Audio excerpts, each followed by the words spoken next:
Lawyers? Yeah, there's some guys there I bet you basically haven't seen in a while. Yes, there's a good number of them. I remember S. Miles Boughton. Of course, everybody remembers him.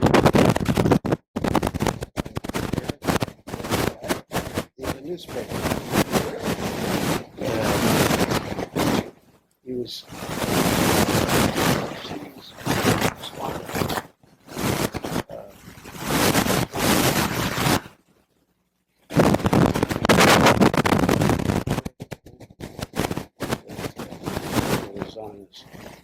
on his way up in Germany.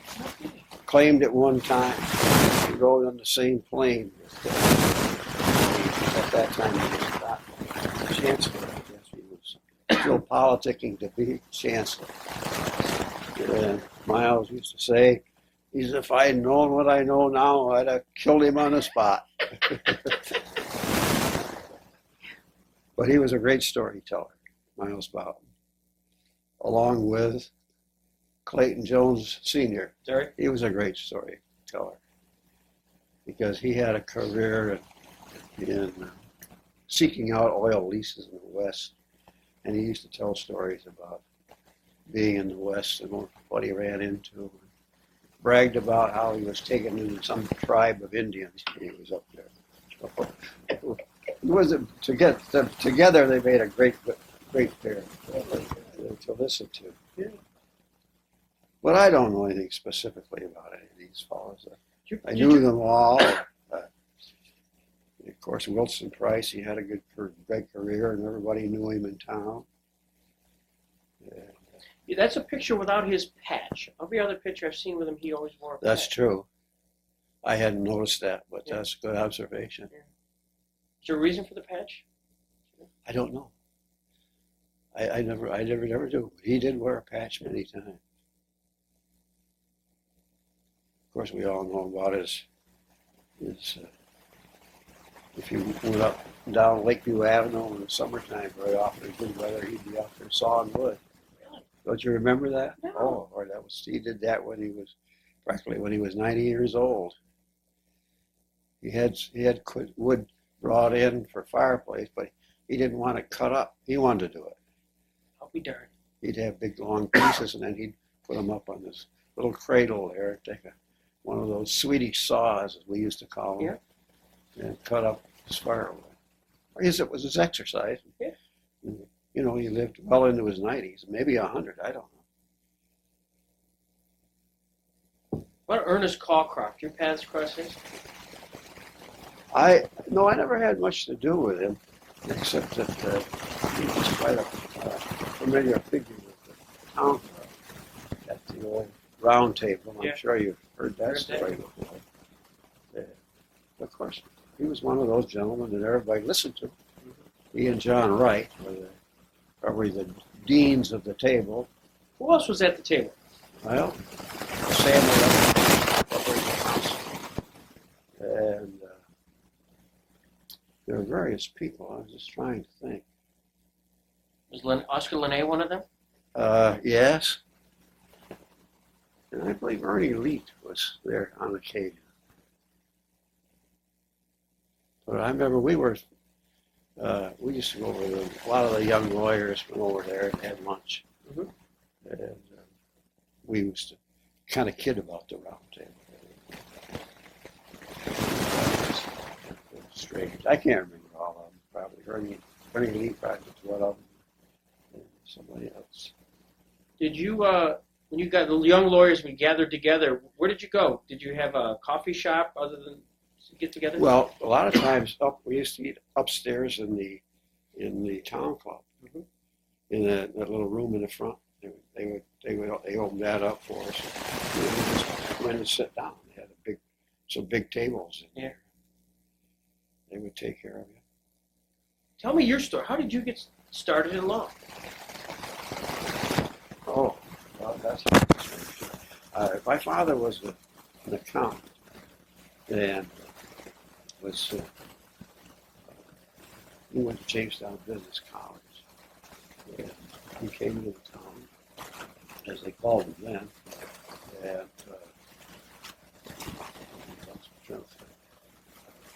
Oh, I was going to be an accountant. That was my purpose of going to college. That's what I wanted to do. Well, originally I wanted to be a doctor. I found out. I got off track on that. So I decided I'd follow my father's footsteps, become an accountant. I was at Allegheny, and they had a working agreement with Fort School of Finance at that time. We went 3 years at Allegheny and 2 years down here, at least 2 years. And my roommate was Hamilton Judson Smith from downstate, somewhere near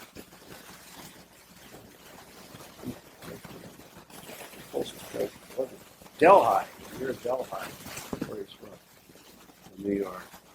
And he was bound. He was probably about my age, I guess. And he'd only been my roommate for about one semester, I think, at the fraternity house, the SAE fraternity house. And he sent to Albany. He said he was going to go to law school. So he sent to Albany. He'd had another year of college, and I wasn't finished yet. I was only a junior, or in my junior year.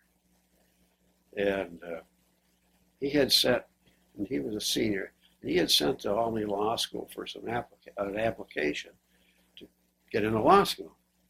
And they sent him 2 of them. And so he says, you gave one to me. He says, you make one out and see. Send it in just for fun. So I did, and I got accepted with some qualifications. I had to go to summer school. But he got accepted also, but he also got drafted. So I don't know if he ever got to law school. But anyway, that's how I got to law school. I called up my father and says, I guess I'm going to go to law school.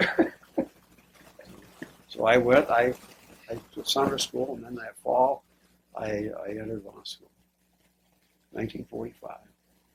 Then you come back here. Yeah, I spent 2 years in law school, graduated, admitted to the bar. And, It was only 2 years. Is that what law schools were then? no, we just went year round. I see. Oh, I see. We were permitted at that time. Another unusual thing, because it was wartime, we were permitted to take the bar exams at the end of our, at the beginning of the first semester, your last semester of law school, you could take the bar. And one of the reasons was it gave them, most of them had a deferment at that time to finish school. And at that time, it sort of gave you 2 chances to pass the bar. If you didn't pass at that time, you could take it in the fall. Because we graduated in the fall. We started in the fall and graduated. So we took the bar exam before we graduated. And I passed, and most everybody else passed. So my last semester was a breeze, because I'd already passed the bar. All I had to do was get enough marks to graduate. So it was strange times. Yeah.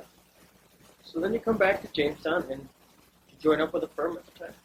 Well, yeah. Bob Booty and I, Bob had already, he graduated, I don't know, a year or 2 years before I graduated.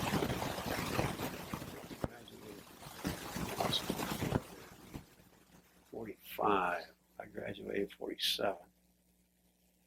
And he had a practice in the Wellman building with his father.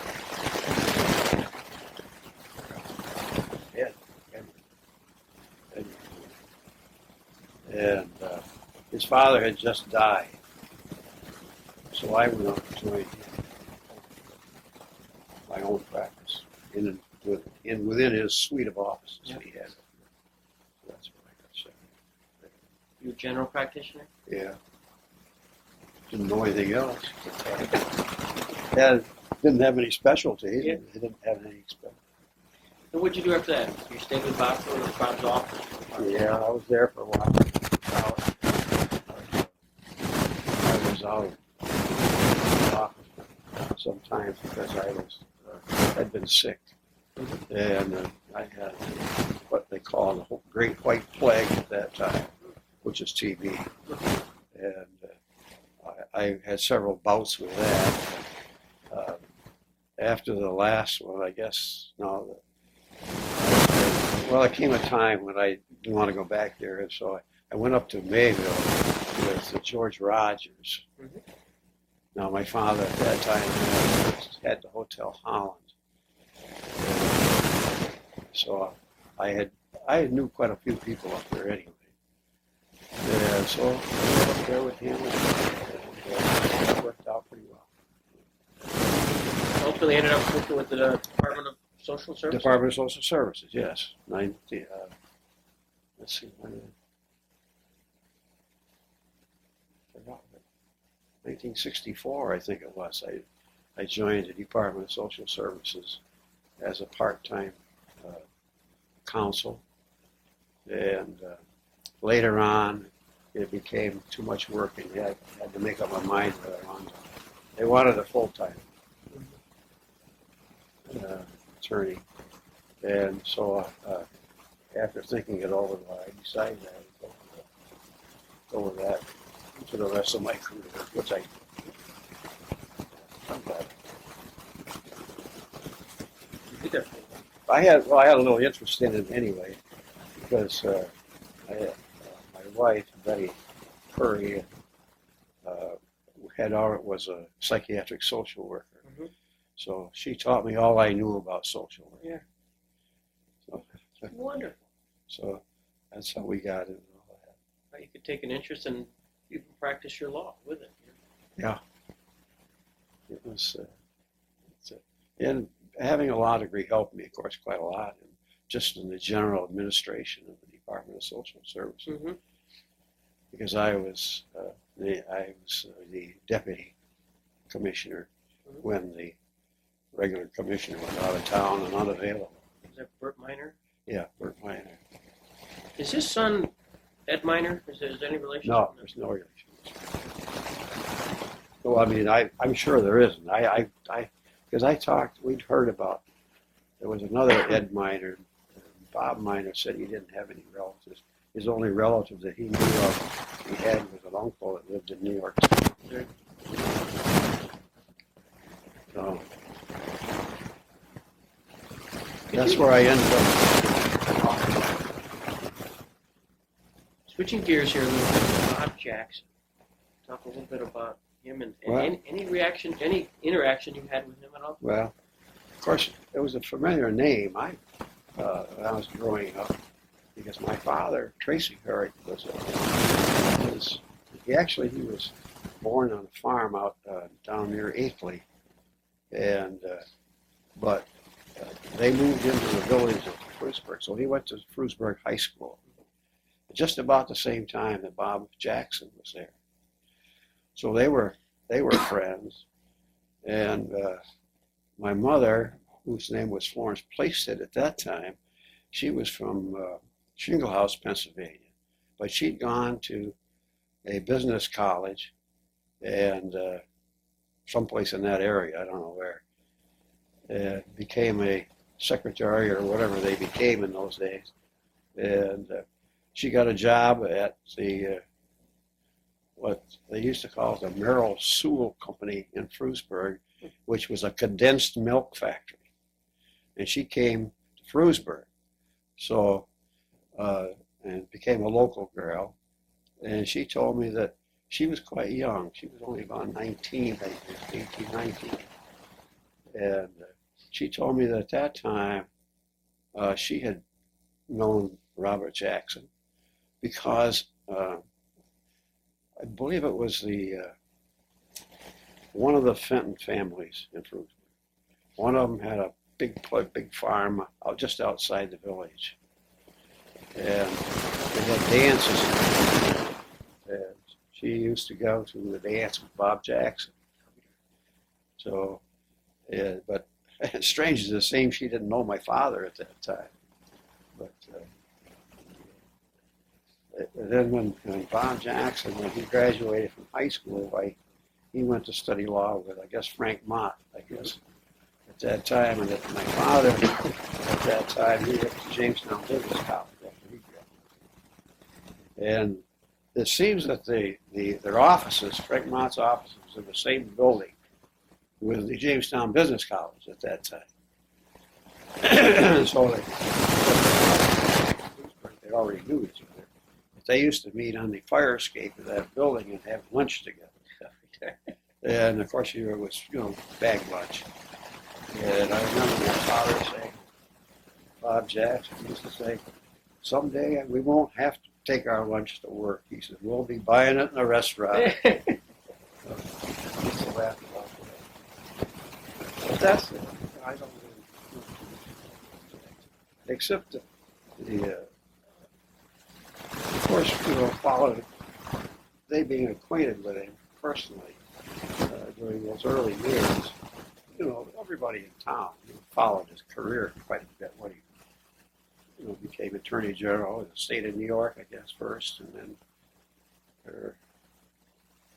I don't know, he was in the Attorney General's office. I don't know what job he had there, but, and then, of course, when he went to Washington with FDR. But I remember, to me, I was only about, when I saw him up at the Moonbrook riding stables, he was well-known horseman. Of course, his folks were in the livery business. And he used to ride horses. He had a horse someplace, or supposedly up in Lakewood someplace, in some stable up there. But he used to attend the horse shows that they had at the Moonbrook riding stable. And I had a pony at that time that I kept at the Cornell farm. And young Lucy Cornell, she was about 9, I guess, at the time. She used to take my pony and enter my pony in the pony class at the horse show. Well, of course, since it was my pony, I had to go up and see how things made out. And anyway, I was usually out at the Cornell farm anyway, most of the time. And so the one time I was over there, I noticed this gentleman who seemed to be sitting on the end of a stick, a walking stick.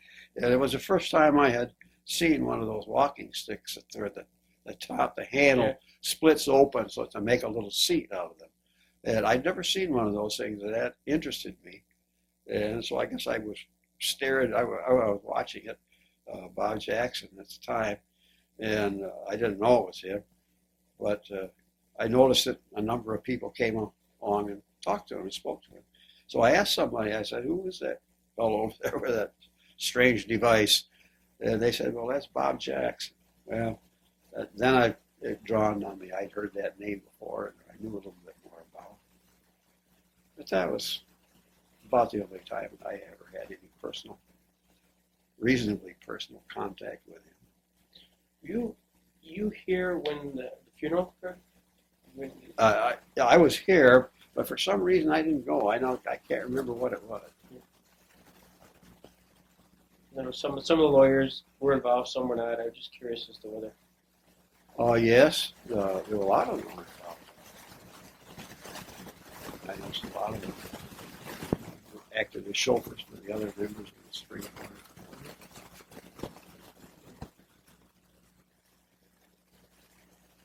So I don't know what else I can tell you.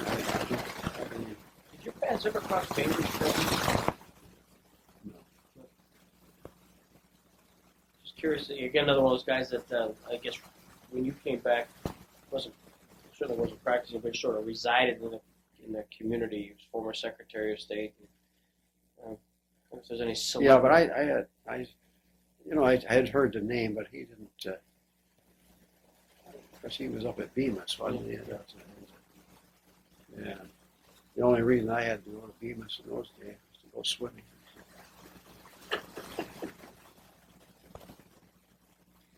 You look in good health, though. You feeling good? I am, and reasonably good. Yeah. On the tuberculosis, when you first contracted it at that time. What was that? When you first contracted tuberculosis, must have been pretty devastating news to you. Well, yeah, I was in a senior in high school, And at that time, and they ought to do it today, part of the routine was to go around to all of the schools and take x-rays of all of them, just x-rays of all of the kids. And then you could get out of it if you wanted to. It seemed like the thing to do. Right. So we all did. Mine, unfortunately, showed up some evidence in my lung that I had contracted tuberculosis. Now, what did they do? How did they treat that? Well, they didn't really have very many treatments. It was kind of a bad thing to have in those days. They had the popular thing, of course, was the tuberculosis sanatoriums. They were built around.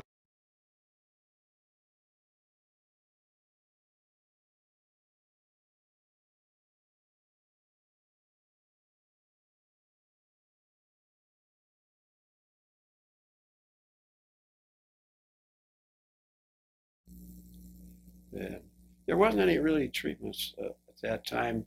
They had one system where they could collapse your lung, supposedly to give it time to rest or heal or whatever it was, but it was successful in some cases, in some cases not.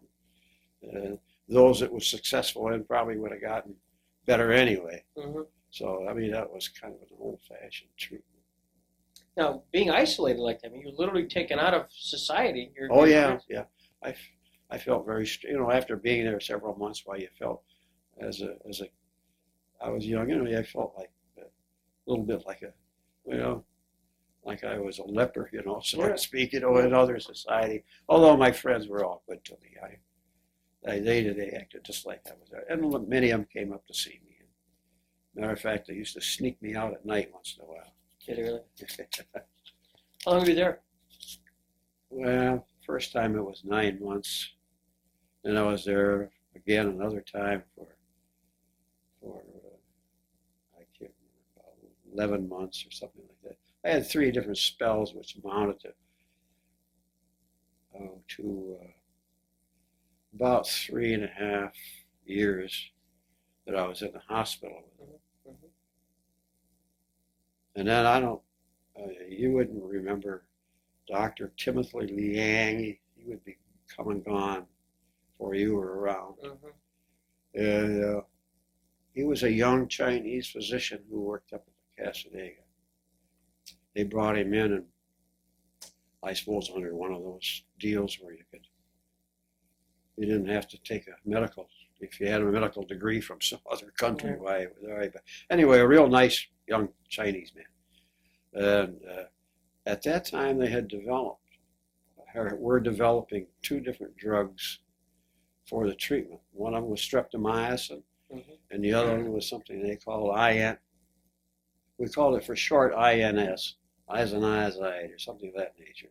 But anyway, this Dr. Liang was one of the first to recognize, potential into it, and he sent to whatever the lab that was doing the experimenting with it, and got Newton Memorial Hospital on the list of the hospitals that were going to try it out. So we were that was my 3rd stay in the hospital up there. So I had an opportunity to get some of the very first of that drug, which was very fortunate for me. And for a lot of others. It worked, and so they still use it today. Do you have scars of it now? I mean, do you? Yeah. It's not something you kind of remove yourself from, is it? No, once you have them, it doesn't, it's not debilitating. Except it does cut down, I guess, on your breathing a little bit. I never really had that much trouble with it. That's the story of my.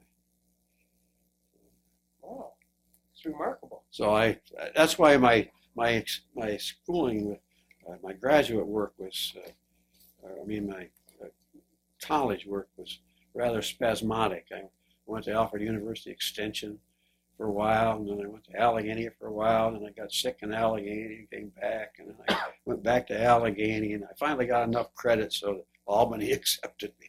Right. Well, I'm an alum of Allegheny. My only concern was that you were a SIG rather than a fight out, So. Yeah, I was absolutely. Was that the place to go from Jamestown? Was that the fraternity of choice? Well, that's the reason I joined, because Bob Wright was a member and down there at that time. And let's see. Jimmy Galone, Dr. Galone's son, was down there. And I knew all those fellows. And so when I went there, Bob invited me over to the fraternity house. So I it was kind of a story about, I had registered to go to Miami University in Oxford, Ohio, because we had some Jamestown boys going there at the time. And I had applied, was accepted, and about, 3 or 4 weeks before I was supposed to leave for college, I got a telegram saying they could not accept me. They had over-registered. So I had to wait till January. That made me a little unhappy. Yeah. So I was in Jamestown one day, downtown, and I ran into, I can't think what his name is. His father was assistant principal of Jamestown High School. And Herb, what was the last name? Anyway, he says, my father, I was telling him my troubles. He said, my father is a trustee at Allegheny College. He said, go down and talk to him. So I did. And his father, of course, recognized me from high school. And so he wrote out I don't know, I never did know what it said, but put it in an envelope, and he says, take it to Allegheny. Allegheny had already started that fall. And he says, take it down to Allegheny and give it to the registrar, who I'm sure will do something with it. So I did, and I gave it to the registrar, and she disappeared for a while. She read the letter and then disappeared, and came back, and she says, when can you come? So that's how I got into Allegheny. So no admission packet, nothing application. There you go. Letter of recommendation. Right, from a trustee. So you can see knowing who you know really makes a difference. It does make a difference. And then another interesting thing was I couldn't get into any of the dormitories. So in the fraternity houses, of course, I wasn't allowed there yet. And nobody knew. I didn't know them. They didn't know me. So they gave me some list of names, people around the college who would take students, off-campus students. And so I found a fellow by the name of, I forgot this, Johnson, was it Merton Johnson? Merlin Johnson. Anyway, the same one that later became president of Jamestown School Board. Okay. At that time, he was running a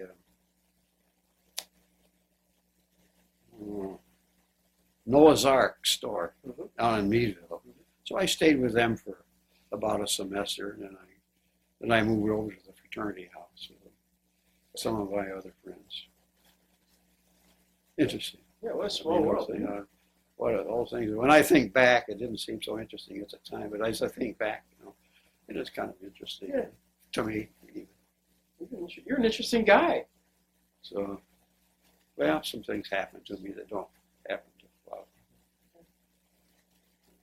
This has been great. Appreciate you making the effort to come down. Well, glad to do it. I understand what you're doing, putting together quite a lot of material. Yeah, I'm a big oral history fan, and I did it for baseball principally. We would interview an awful lot of folks, professional baseball players. Yeah. And everybody's got a story, and you got to capture it. and have over time sort of put together little videos, some of which I put on Mac McCoy's little program, the history of Johnny Newman or Jake Pittler, and enough of the old ball players tell stories. It's a funny stuff. But I've really gotten into Robert Jackson here of late. And Well, he certainly had a long career and made a name for himself. The only other thing I can tell you about him is that during I was going through we had a bunch of photographs at the house taken. We had kept them in a case down in the basement, and I was going through it, and I found a picture of Bob Jackson. It was taken probably when he was, I don't know, he couldn't have been more than 20 years old at the time. And it may have been a graduation picture, I don't know. But he had a tux on. Now, but I had asked my mother previously, well, she had told me about going to dances with him and everything. And of course, back when I was a young lad, I know that among adults there were quite often, you would send a picture of yourself to your business associates. I don't know, it was just kind of a custom at that time. Because I remember at home we had pictures of people that used to work at Watson Manufacturing Company where my dad was and different people and some of our friends. You saw them every day, but they'd send you a picture. I mean, it seemed to be a kind of a custom at that time. So anyway, we had this picture, and it had been kept around, so it was a real nice picture. I took it down with, of course, the Fenton Historical Society, and gave it to them. So they're piecing together an awful lot of stuff. Yeah. But it was a good picture of him. I mean, it really was. Did he have a mustache? Does he have a mustache? No, he didn't have a mustache. No. He never had a mustache that I know. It's sort of dark. That's why I look at that picture up there, and it just Yeah. every time I look at it, it's almost I think I got to. But it's been interesting for me, and when Bill Jackson was here for the monument dedication with St. Justice O'Connor, he spoke a little bit, and I captured that on film. And he was sort of misty-eyed talking about his dad. And Judge Cassis often talks about Jackson. I'm not sure their paths really crossed, but being a Foosburg. Oh, sure, yeah. I mean, his family would probably have more knowledge about Jackson than anybody else. But, he was pretty popular in Jamestown when he got up here. I think everybody more or less followed his career. It's not going to be another day. It'll be a long time before another event occurs where you have, this was the Post-Journal. Oh, yeah. When you have 8 Supreme Court justices show up on your back doorstep. Right.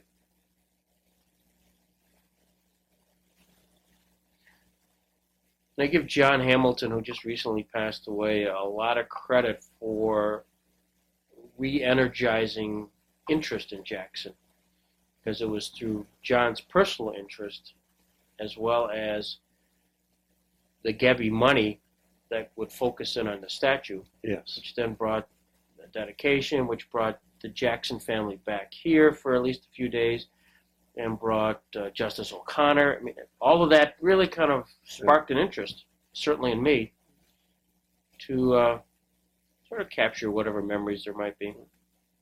He was an interesting person. He did a lot of things a lot of people don't do. Yeah, exactly. Most of us, especially lawyers. I really appreciate you taking the time. Now when you can go back and you have your early morning breakfasts with, I've talked to Charlie Price. Yeah. He came in, and as it turned out, he was the president of the Bar Association that year. I believe he was. And Park Catchpole and talk to Stanley Weeks. And Well, Stan should have probably a lot of knowledge about Jackson. Although,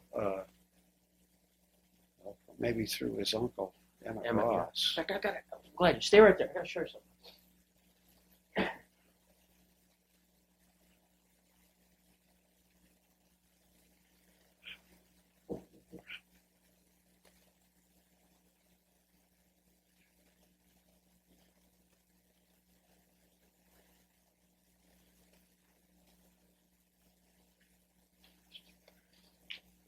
I want to see if you remember this.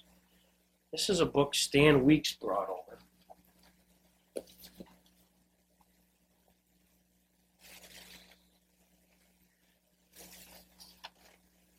And it's Emmett Ross's.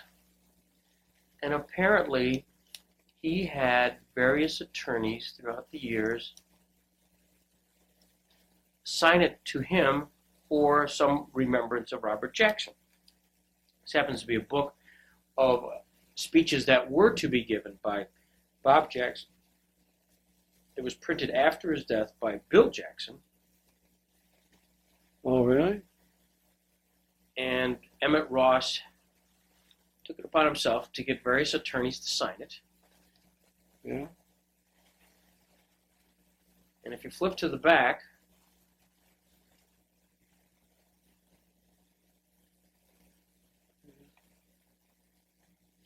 Back. if your signature is Yeah, I got my signature in there.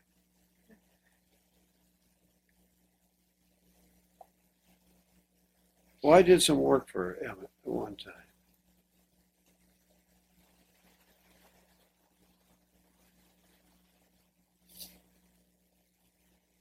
He had some stuff. I don't know if I think he had time. He just didn't want to do it. Yeah. Yeah, I'd forgotten all about that. Yeah.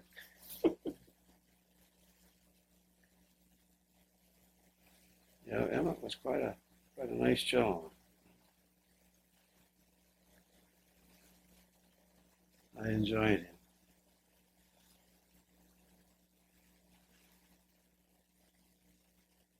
him.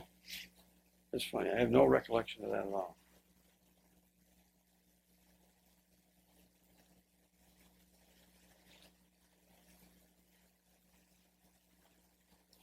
And this is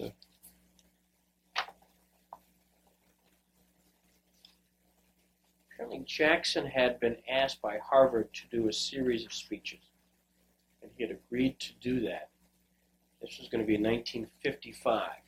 So he had partially completed his speeches and then died in October of 54, so we obviously never got a chance to deliver them. So Bill Jackson decided, well, let's publish this. And they did. Where did you get a hold of that? Interesting, this is Stan's.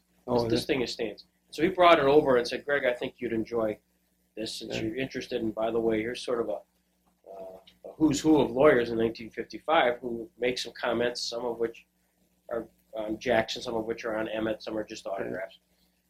I guess you'll find it interesting reading. And there's a couple of lawyers who sort of are arrogant comments, you know.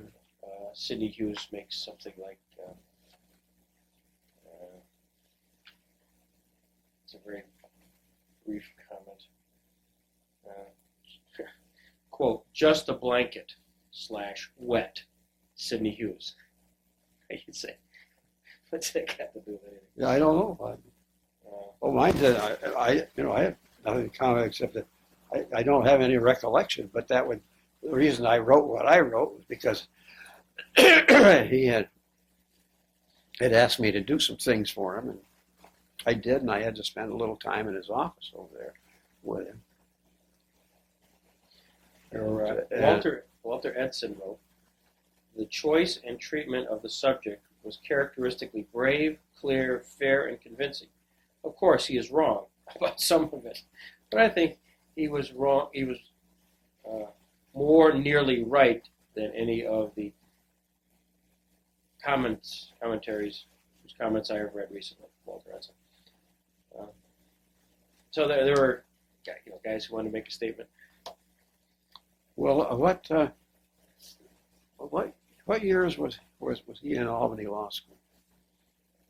Jackson? Yeah, He was only there, I think about a 1 year. yeah, it was, he didn't complete it. He attended and came back and read for the law. So he didn't actually. Did he attend before he started working in Frank Mott's I think so. office? I think he attended 1 year, came back here, read for the law, and was admitted. Oh, I thought it was just the other way around. Well, and again, I might be wrong. I've got some correspondence from Jackson, 1912. I think he was admitted to the bar in 1913, so you might be right. 1912, where he's talking about democratic politics in very strong terms. It's 3 or 4 letters to a party, a Democratic operative in Albany. And I don't know how ultimately these letters came back, but I got them, and they're great because he talks about Tammany. He spares no words about politics. Of course, I think at that time, as far as admission to the bar was I don't think there was any set time you had to go to law school. I mean, if you were in law school, and I don't know how many years you had to be studying for the law, and I don't know if there was any set time. I think it was just when you were ready, you were ready. Mm-hmm. And I know they used to go right from high school right into whatever professional school. I know the Dr. Hayward, when he was here, I know he said he went right from high school. Well, not right from high school, but he had been drafted in World War I, and then when he got back, well, he went right into medical school. That's interesting. Without, Can't quite do that now. no, I was surprised. I have a friend down in Mercer, Bill Vogan, who was about my age, and his father was a doctor, and he had a brother that was a doctor, and he showed me a book once of the number. It was about 1910, I think it was. It gave a list of all the medical colleges that were in the United States at that time. And they were all over the place. Even Geneva, New York had a medical college. No kidding. And it was just fantastic, the number it was. And you just had to show an interest, I guess, just about to get into one. Yeah. And pay the fee, of course. Yeah, But as a matter of fact, he said he showed me in there the Washington Jefferson College down at south of Pittsburgh, W&J. Mm-hmm. Washington was I can't remember. No, it was Jefferson. Jefferson was originally a medical college. They had a little piece in this book. No kidding. And you go right in, right through. Get your.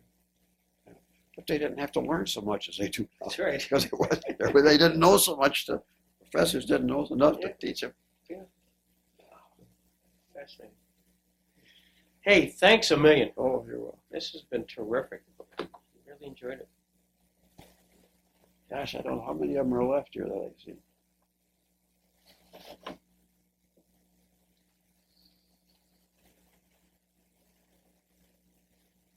Stanley Weeks. Gone.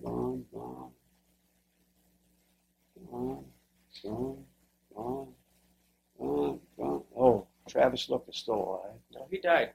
Did he? He died last year. Gone.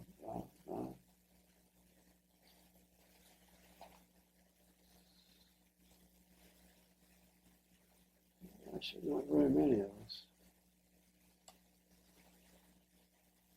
Booty, he's still there.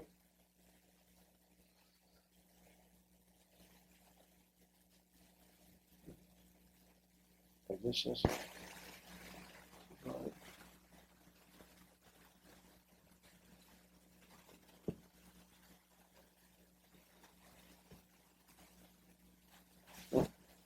I didn't realize you were so fearless. My job was not to depress you by showing that. Oh, I'm not, that doesn't depress me at all. I mean, I don't get depressed on these things.